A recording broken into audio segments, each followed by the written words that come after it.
here's the first question from a viewer. His name is Robert, and the question is it possible the airplane ditched in the ocean intact, leaving little debris? It's an interesting idea, considering that happened in the Hudson River, not far from here in New York. A possibility?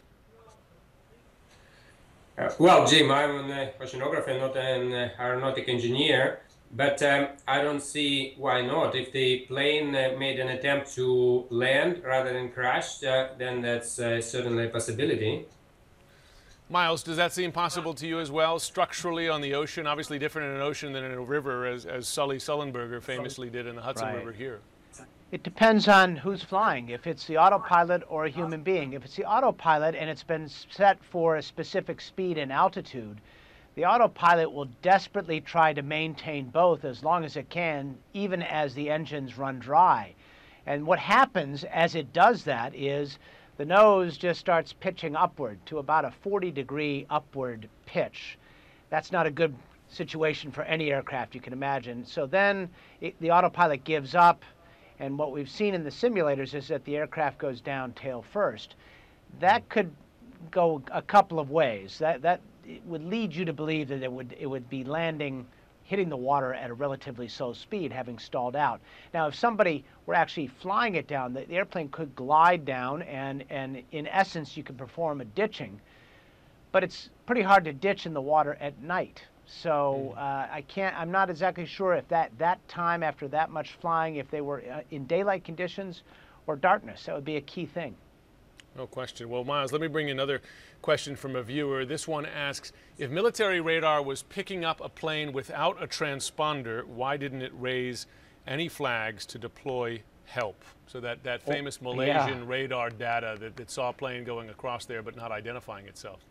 Or why weren't fighters scrambled? There's a lot of questions there. And I think that the various governments that might have picked up this primary target, meaning no transponder, on a military radar system, and then there was no response, I think they're a little reluctant to talk about that. As you can imagine, it might, for one thing, tell the world about some exploitable holes in their system, or perhaps a lack of responsiveness in their air defenses. And that's probably why we're not getting much on that front right now, which is unfortunate.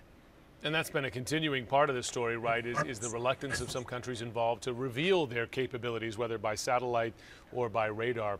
Alexander, I got another one for you. This is from a viewer, Mike, and he asks, why won't Malaysia or Inmarsat release the definitive altitude versus time, altitude and speed assumptions for the final leg of that trip? I know you're an oceanographer, but you've been looking at the possible causes for this trip. What do you think explains that reluctance?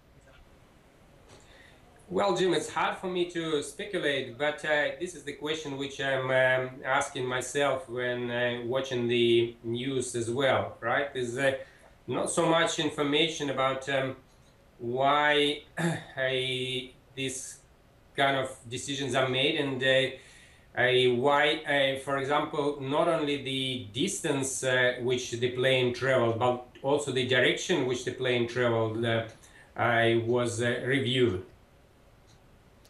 Miles, I got one more question for you just quickly. This is from Bill. He asks, if the pilot shuts off ACARS, that's that data transmission system, is there an audible alarm that the co-pilot would hear? In other words, could one of the pilots do it and the other one not know?